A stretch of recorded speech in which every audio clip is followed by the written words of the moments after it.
Welcome to episode 688 of Salsidoparanormal. I'm your host, James Salsido, and tonight I'm sharing true paranormal stories from the web. As always, you can find all episodes, along with links to social media and other ways to contact me at the podcast page, and that is salsidoparanormal.podbean.com. That's SALSIDO paranormal.podbean.com.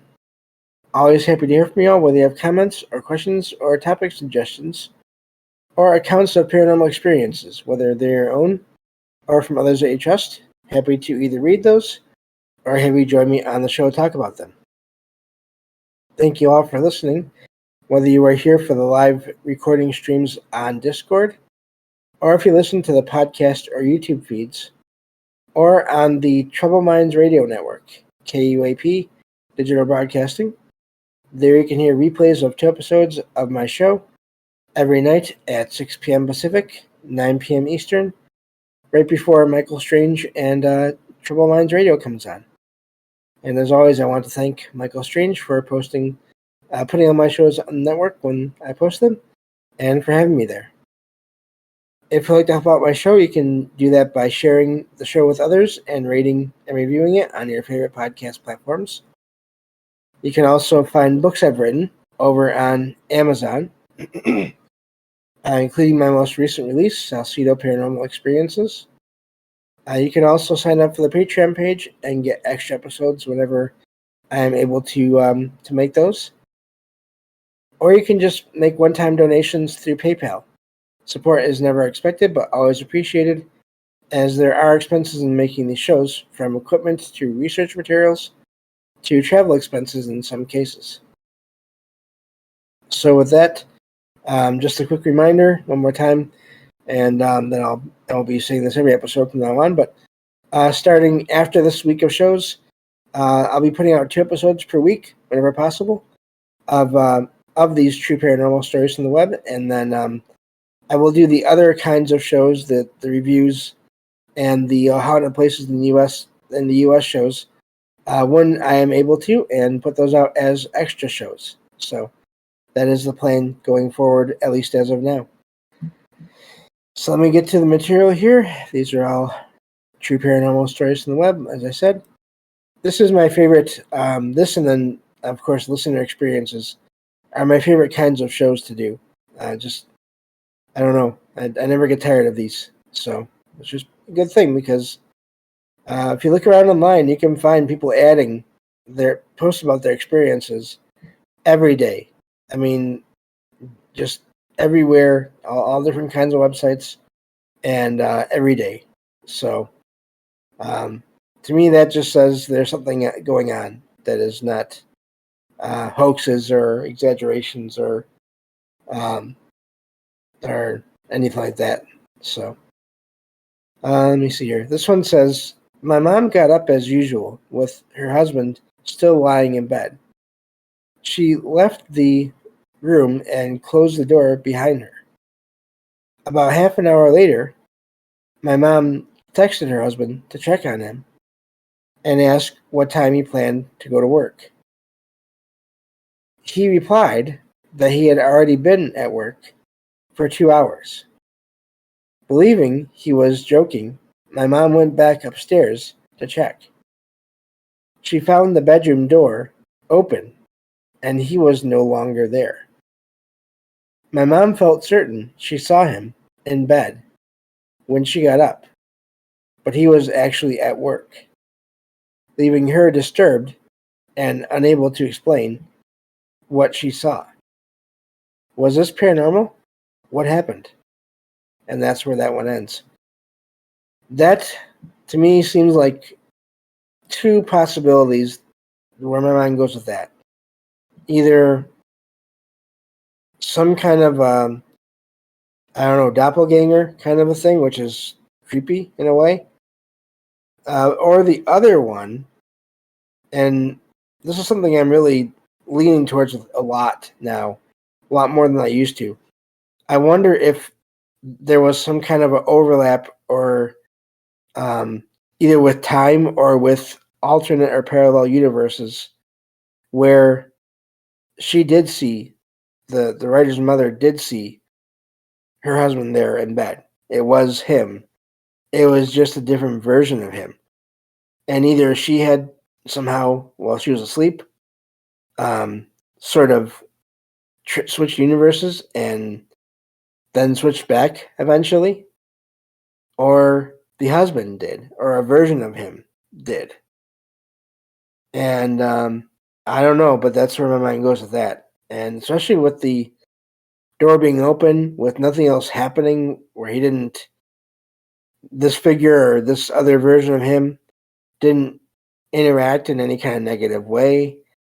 I don't know, but with all my experiences I've had recently over the last several months, where I've had, I've been asleep, and as far as I can tell, traveled to alternate or different or parallel universes, and been with family members that acted in slightly different ways, or in some cases even extremely different ways that don't fit their personalities here. I wonder about that whole alternate reality thing. I think it's I have a hard time dismissing it now with all these experiences I've had, and with the experiences that I've found online. Just it seems like it's there's just too much there for me to just dismiss. I could be wrong on that, but it's really hard to, I don't know. It's hard to imagine that with all of these experiences, and especially when you have them yourself. I don't know. But anyway, moving on to the next one here. This one, let me scroll down a little bit to get to it. All right. This one says, when my dad met my mom's parents for the first time, he slept in the family room and woke to see a man in a fishing hat walking toward the back door. The next day, he saw a photo of my great-grandfather, who had lived in the house, dressed in fishing gear and wearing the same hat as the man he had seen. He hadn't known what my great-grandfather looked like prior to this. On a separate occasion, my aunts both heard footsteps in boots they recognized as belonging to their father. When they went to check, they saw his boots in the hallway, but 10 minutes later, when their father arrived home, the boots had disappeared. The family has experienced many ghost encounters, leading me to wonder if certain families might be more prone to paranormal experiences than others. My grandmother has had highly accurate premonitions, such as sensing someone would get hurt the day I broke my arm.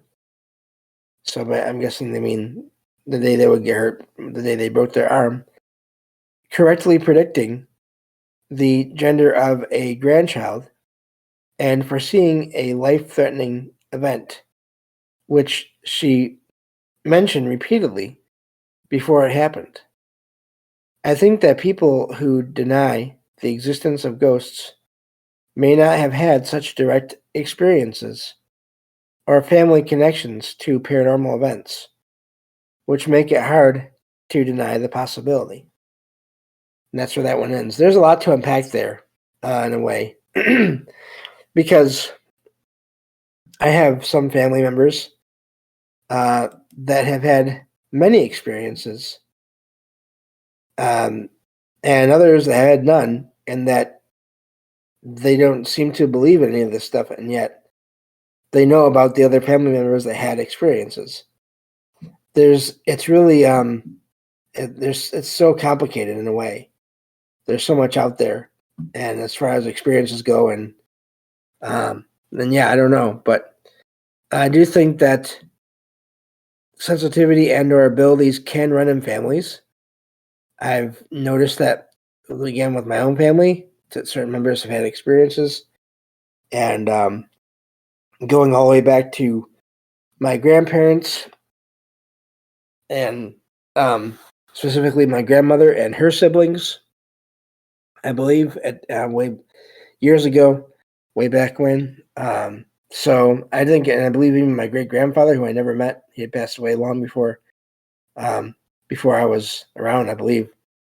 And so yeah, I don't know. It's just I think it's there. There is a connection between families and this apparently hereditary ability. Somehow among some members, not necessarily every member in every family, but it does seem to be around. So anyway, yeah, moving on to the next one here. But again, just real quick, it does sound like that family has a lot going on there. So it doesn't surprise me that they have they think that it's there, and it makes sense too. If you have a family that where next to no one has had any experiences, then they wouldn't maybe believe in any of that kind of stuff, I guess, in a way. So moving on to the next one here. This one says, I woke up around 2:30 a.m. to give my son medicine for a fever. After, I decided to prepare medicated food for a fish in my tank. An unusual task for this hour, but necessary due to a fish having an eye infection. While collecting water from the tank in the Florida room, I guess that means screened-in room, I believe, I heard faint, strange voices. At first, I thought it might be my mother-in-law watching videos, but since it was nearly 2:45 a.m., I figured she was asleep. Moving to the kitchen for frozen fish food, I heard the voices again, louder and clearer, as though they were in the same room. The voices sounded like a mix of Chinese and Indian. I'm guessing they mean the country India, as if from a group of people talking. I checked near the backyard door, thinking it might be neighbors, but then I remembered the neighbors had moved out on the 1st of November. I checked the door camera footage, but found no signs of anyone nearby. After returning upstairs, I asked my wife if she had heard anything. She reminded me of previous neighbors who were known to practice occult rituals and noted it was now 3 a.m., a time often associated with heightened paranormal activity. By 3:40 a.m., I was still unsettled and searching for a logical explanation. I checked all of the house cameras and found no one outside. I also wonder why, if it was paranormal, only voices were heard without further disturbances, and why the voices seemed to be in an unrecognizable dialect. I thought they said it was, so maybe they just thought it was sounding like similar to the languages they mentioned. I don't know. Anyway, it says, has anyone else had similar unexplained experiences with strange disembodied voices? And of course, the answer to that is there's tons of accounts of that. And in some cases, even people not being able to make out what's being said. I haven't heard too much. I guess I have here and there heard accounts of people hearing voices in different languages or in languages that are not their own anyway. So, yeah, I've heard of that before. That's pretty common. It seems like a lot of I've heard this over the years from people that have done that have been actively investigating the paranormal and investigating sites that have activity. that a lot of what they catch, in general, seems to be audio more than video or more than images. And I don't know why that is, but I've heard that, and I've noticed with my own experiences, I had a lot more visual things happen when I was younger, and overall. And then as I got older, it sort of switched in general. Again, not 100%, but in general to audio, to sounds. Excuse me. So I don't know if that's because, again, since my sensitivity changed or not, if that's something to do with you're more open when you're a child. But I mean, I don't know if that makes sense because obviously I'm here doing this kind of a podcast, so I'm pretty open to all this stuff still. But yeah. So, but voices is definitely a common thing. I've shared this before, but that story reminds me of this. I'll never forget the time I heard just the voices of an older couple.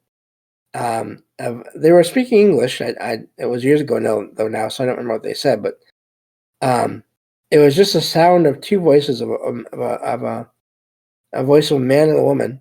They were talking like they were just having a pleasant conversation, and it moved from the front of my apartment through the apartment all the way out the back. And I watched the space where I was hearing the sounds, and nothing there.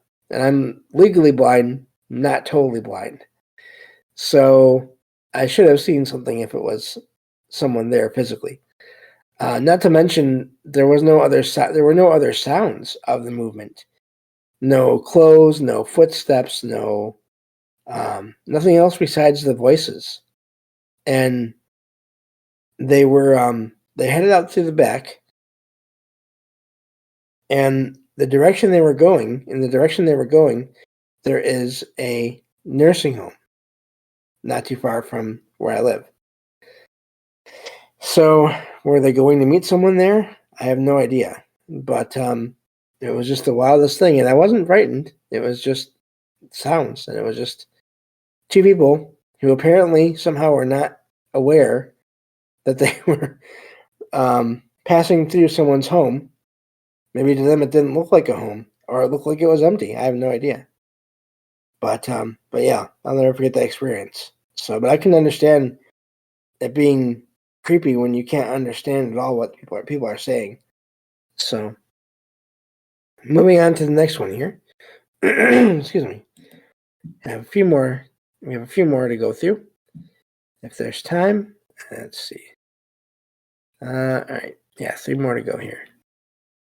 This one says, I am from Mexico, and this happened at 3:42 a.m. The sky suddenly lit up, almost like daytime, lasting for about a second. Immediately after, my electronics, such as my computer, my monitor, and TV, all turned off and then back on. Both of my cell phone screens also lit up as if receiving a notification. Initially, I thought it could be due to a thunderstorm, but checking weather forecasts and various sites showed no indication of storms in the area. I am confused, and I also wonder if it was a natural phenomenon or something unusual. Has anyone else experienced this? And that's where that one ends. That one was a wild one to me. I know that lights are fairly common in a way, flashes of lights, lightning, obviously, even if there's no storm nearby. I've seen flashes of, like, I think it's called heat lightning, where there's lightning off in the distance, but there's no thunder going on. So I don't know, but the electronics in the person's home acting in a weird way. I wonder what that was about. If it was just some massive energy wave of some kind that moved through the area. I don't know. Some kind of energy that turned everything off, that cut the power to it somehow for just a split second. And it was quick enough where I guess it was able to just turn back on again. I don't know enough about all the electronics there to really know what that could have been. Also, the cell phone thing, that is odd because if they're not plugged into anything, then the power wouldn't matter so much. But yeah, it sounds like, I don't know, just some kind of energy wave or something went through the area and it manifested partially as light and then partially as something that interacted with the person's electronics. And I don't know how. But yeah, that's a wild one. So moving on to the next one here, since we have two more to go. See if we can get through these last two. This one says, I work part-time as a cleaner at a large clothing outlet. Only 40% of the building is the sales floor. The rest is office space and a dimly lit warehouse. The warehouse, often dark while I am there, is a place where coworkers have experienced strange encounters. After entering the warehouse through a metal gate, there is a custom embroidery station on the left. Two industrial dumpsters are on the right. A long hallway leading to offices and employee bathrooms is straight ahead. This hallway is always lit and extends to the back of the warehouse. On my way to a mid-shift bathroom trip, I looked into the darkened warehouse near a row of clothing racks, which are about 6 feet to 6 feet 2 inches tall. I saw something barely visible, seemingly a head, rising above the racks. This head appeared amorphous and shadowy, yet clearly taller than the racks. The figure then pulled back an arm and ducked out of sight, making no sound. Two co-workers, including a manager and a new employee, have also reported seeing a similar shadowy figure that quickly ducks out of view. The outlet has operated in this building since before the year 2000. Employees who have encountered the figure refer to it as the ghost. And that's where that one ends. Sounds like a shadow figure. And I don't know about the history of the place or who it is or why it's there, but sounds like it's there. So, do have one more story here, but I think maybe we'll save that for next time. Because this one is a bit, will take a little more time to talk about, I think, than we have here, since we have about a minute left. Thank you all for listening, as always, and for bearing with me as I had to take a break there for a while. And looking forward to doing more shows. And yeah, thank you all for listening. And I will talk to you all next time on Salsidoparanormal. Take care.